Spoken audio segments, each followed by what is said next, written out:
Hello again. Well, here we are in September, approaching the Jewish New Year, Rosh Hashanah, Yom Kippur, and the fasting has begun. We see this from many, many streams. I hope you're fasting. Fasting should be a regular part of a prayer warrior's life. So I want to encourage you, as we come into this new season, the new freshness, this new year, the head of the year, that we come in with a posture to humble ourselves, which is awesome. We should do this all the time. But I want to talk to you today a little bit out of Isaiah 58. I'm kind of an Isaiah 58 kind of guy. I've been this way for about 30 years. You know, I enjoy fasting. Well, I don't really enjoy fasting, to tell you the truth, but I do it. And that's not to be boastful or anything like that. I just do it because it sharpens my vision and tunes my hearing. But I want to talk to you about Isaiah 58. I'm going to read predominantly from this and let it speak to you. I really can preach a long time on this, but I only have about 4 minutes. So here we go. I'm going to read this to you and let it just wash over you and speak to your heart. So here we go. Isaiah 58 out of verse 6. Is this not the kind of fasting I've chosen? To loose the chains of injustice and untie the cords of the yoke and set the oppressed free and break every yoke.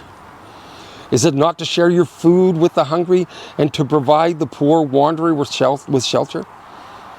When you see the naked, to clothe them and not turn away from your very own flesh and blood.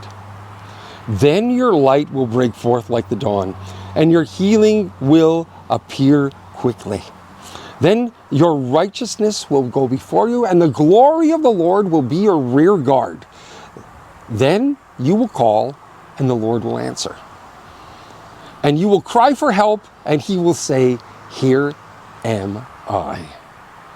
If you do away with the yoke of oppression, with the pointing of the finger and malicious talk, and you spend yourself on behalf of the hungry, and satisfy the needs of the oppressed, then your light will rise in darkness, and your night will become like noonday.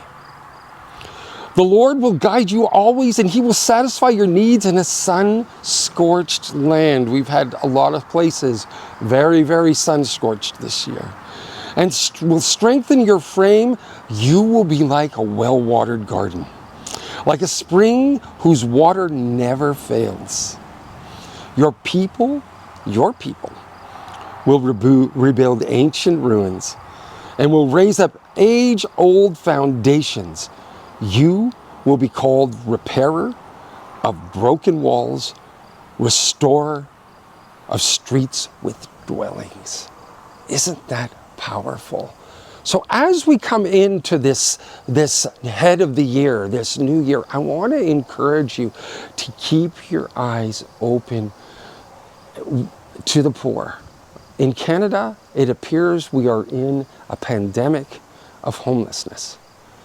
You can go any city and you see them. You can go to small cities and there's homelessness here.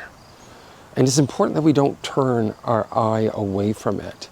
And it's important we don't turn our eye to the point we say, well, this is the government's problem, or it's somebody else's problem.